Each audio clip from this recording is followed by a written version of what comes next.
shots. Now, Trump's explanation about his war in Iran grows more confusing and more contradictory every hour. Yesterday, hey folks, can we have a little quiet? Trump's explanation about his war, as I say, grows more confusing, more contradictory every hour almost. Yesterday, Trump casually claimed, I think the war is very complete, pretty much. But this morning, Hegseth stood before the cameras and announced that today will be the most intense day of strikes yet, involving, quote, the most fighters, the most bombers, the most strikes, unquote. Which is it? Is the war ending soon, or are we on the brink of the worst fighting yet? Donald Trump's a liar. He claims that Iranian Tomahawk missiles were responsible for the bombing of an all-girls school that unfortunately killed 170 people, many of them children. Iran doesn't have Tomahawk missiles. The claim is beyond asinine. It's just an outright lie. The president can't just talk off the top of his head on something as formidable as this. The President of the United States is spreading blatant lies about a war he started. This is war. American troops are in harm's way. Billions are being spent overseas when there are such desperate needs here at home to lower costs.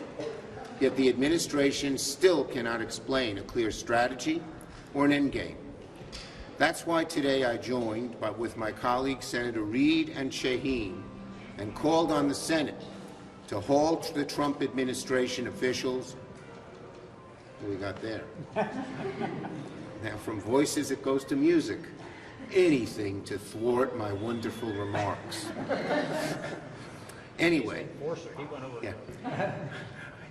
I joined today with Senators Reid and Shaheen and called on the Senate to hold Trump administration officials, Rubio, Hegseth, and the rest, to come and answer for their failures and explain to the American people what the hell is going on. That's what people are asking in drugstores and bowling alleys and office buildings. What is going on? No one can understand it from what the Trump administration and Trump himself are saying. Trump doesn't care about being honest and direct with the American people. He doesn't care about the soldiers he's putting in harm's way. He doesn't care about the billions we're spending while Americans struggle to make ends meet. He can't articulate a plan or a vision because he has neither. No plan, no vision, and we're at war. The American people are tired of the chaos. They're tired of the lies. On to another Trump administration failure, the Department of Homeland Security. We're in the fourth week of a DHS shutdown because Republicans refuse to enact common-sense reforms to ICE and CBP to protect the rights of the American public. What we're asking for is very, very simple. The same thing police officers and sheriffs do throughout America. We have three clear objectives to rein in ICE. One, stop these roving patrols. Two, enforcement and accountability. Three, no more secret police. Cameras on, masks off. They're common sense reforms. The overwhelming majority of Americans back them. They know you don't bust into someone's house without a warrant. They know that police should not have masks. But the Republicans have refused, Trump has refused to engage in a serious way in negotiations to these core areas.